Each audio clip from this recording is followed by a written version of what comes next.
চলছে আসন্ন ত্রয়োদশ জাতীয় নির্বাচন। এই নির্বাচন কিন্তু আসলে এই উৎসব মুখর পরিবেশেই কিন্তু অনুষ্ঠিত হচ্ছে। আজকে কিন্তু রয়েছি সিরাজগঞ্জের এনায়েতপুর ইসলামিয়া উচ্চ বিদ্যালয় মাঠে। এখানে কিন্তু সকাল থেকেই মানুষের উচ্চ পড়া যে ভিড় ভোটারদের সেটি কিন্তু আসলে আমরা দেখতে পেয়েছি।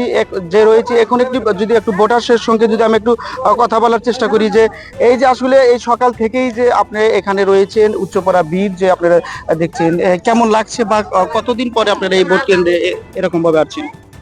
আমরা বিগত 17 বছর পরে এই বাংলাদেশে এই প্রথম জুলাই বিপ্লবের মাধ্যমে ছাত্র জনতা বিপ্লবের মাধ্যমে যে আমরা স্বৈরাচার বিদায়ের পর গণতান্ত্রিক উপায়ে স্বতঃস্ফূর্তভাবে জনগণ ভোট দিচ্ছে।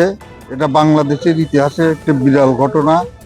এখন পর্যন্ত এই এনায়েতপুর ইসলামী উচ্চ বিদ্যালয় কেন্দ্রে খুব সুষ্ঠু পরিবেশে জনগণ ভোট দিচ্ছে এবং ভোটার সংখ্যা আসন্নভাবে বৃদ্ধি হয়েছে।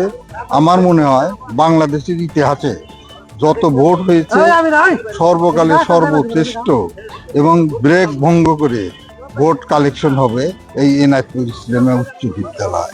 সেখানে কত ভোটার সংখ্যা, কত ওই কেন্দ্রে? আর এখানে ভোটার সংখ্যা প্রায় 5,600 কাছাকাছি এবং এখানে নারী ভোট এবং পুরুষ ভোট প্রায় সম, কিছু সামতেন কিছু সমসাময়িক।